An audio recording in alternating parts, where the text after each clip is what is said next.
यह कहानी कर्म की शक्ति के बारे में है।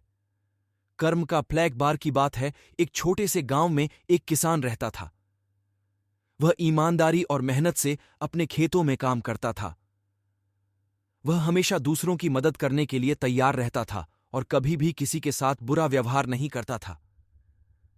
किसान के पास एक छोटा सा खेत था जिसमें वह फसल उगाता था और अपनी जीविका चलाता था। एक दिन जब वह अपने खेत में काम कर रहा था तो उसे एक भूखा और थका हुआ व्यक्ति दिखाई दिया। किसान ने उसे अपने घर बुलाया, खाना खिलाया और उसे आराम करने के लिए जगह दी। वह व्यक्ति बहुत आभारी हुआ और किसान से कहा, मैं तुम्हारे इस उपकार को कभी नहीं भूलूंगा। एक दिन मैं तुम्हारी मदद अवश्य करूंगा। किसान ने उसे धन्यवाद दिया और उसे विदा किया।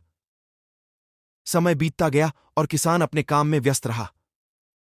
कुछ साल बाद गांव में एक भयानक सूखा पड़ा और फसलें बर्बाद हो गईं।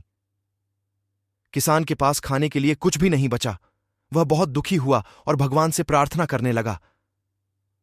अचानक एक दिन वह वही व्यक्ति उसके दरवाजे पर आया जिसे उसने सालों पहले मदद की थी। वह व्यक्ति अब एक बड़ा व्यापारी बन चुका था। उसने किसान को पहचान लिया और कहा, तुम्हारी उस मदद के कारण ही आज मैं इस मुकाम पर हूं। अब मैं तुम्हारी मदद करने आया हूं। व्यापारी ने किसान को धन, अनाज और साधन दिए ताकि वह फिर से अपने खेतों में काम कर सके। किसान की मेहनत और ईमानदारी ने उसे फिर से सफलता दिलाई। इस कहानी से यह सीखने को मिलता है कि हमारे अच्छे कर्मों का फल हमें कभी न कभी जरूर मिलता है। हमें हमेशा सही और अच्छे काम करने चाहिए क्योंकि कर्म की शक्ति बहुत महान होती है। जो हम आज बोते हैं वही हम कल काटते हैं। ऐसे और वीडियो देखने के लिए हमारे चैनल को लाइक और सब्सक्राइब करें।